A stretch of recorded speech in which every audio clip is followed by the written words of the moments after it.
Hi everyone, this is Thriveni. Currently I am pursuing MBA in SNS College of Technology. Today I am here to take a lecture on about the law of demand. Before we go into today's section, let's recall the last section. In the last class we have seen what is demand, meaning of demand and the types of demand. The demand is the quantity of a good that consumers are willing and able to purchase at various prices during a given period of time. And the types of demands are price, income, and cross. Price demand means change in demand due to change in price. Income demand means change in demand due to change in income. Cross demand means change in demand due to change in related good price. Law of demand. The law of demand states that there is a negative or inverse relationship between the price and quantity demanded of a commodity over a period of time. Definition of law of demand. According to Alfred Marshall, state that the greater the amount sold, the smaller must be the price at which it is offered in order that it may find purchase. According to Ferguson, the law of demand is that the quantity demand varies inversely with price. The assumption of the law of demand is no change in the consumer's income, no change in consumer's taste and preferences, no change in the price of other goods, no new substitutes for the good have been discovered.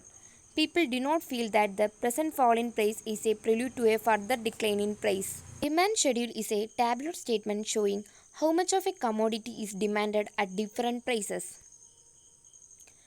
Demand curve. It is a hypothetical demand schedule of an individual consumer. It shows a list of prices and corresponding quantities demanded by an individual consumer. This is an individual demand schedule. It's a tabular statement of demand schedule. For example, when the price of orange is rupees 5, the quantity demand for that product is rupees 10. When the price of orange is rupees 4, the quantity demand for the orange is rupees 20. It shows how much of a commodity is demanded at different price. In this graph, it shows that DD1 is the demand curve. The curve slopes downward from left to right, showing that when price rises, less is demand and vice versa. Thus, the demand curve represents the inverse relationship between the price and quantity demanded. Other things remain constant. Why does the demand curve slope downward? The demand curve slopes downward mainly due to the law of diminishing marginal utilities. The law of diminishing marginal utility states that an additional unit of a commodity gives a lesser satisfaction. Therefore, the consumer will buy more only at a lower price. Individual demand schedule. Individual demand schedule tells the quantities demanded by an individual consumer at different prices. From this tabular statement, it's shown that when the price of orange is rupees 5, the consumer demands just one orange.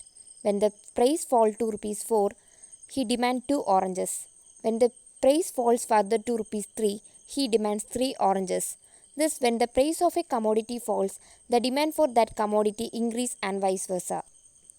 Market demand schedule. A demand schedule for a market can be constructed by adding up demand schedule of the individual consumer in the market. Market demand curve. The market demand also increases with a fall in price and vice versa. The quantity demanded by consumer 1 and consumer 2 are measured on the horizontal axis and the market price is measured on the vertical axis. Thank you.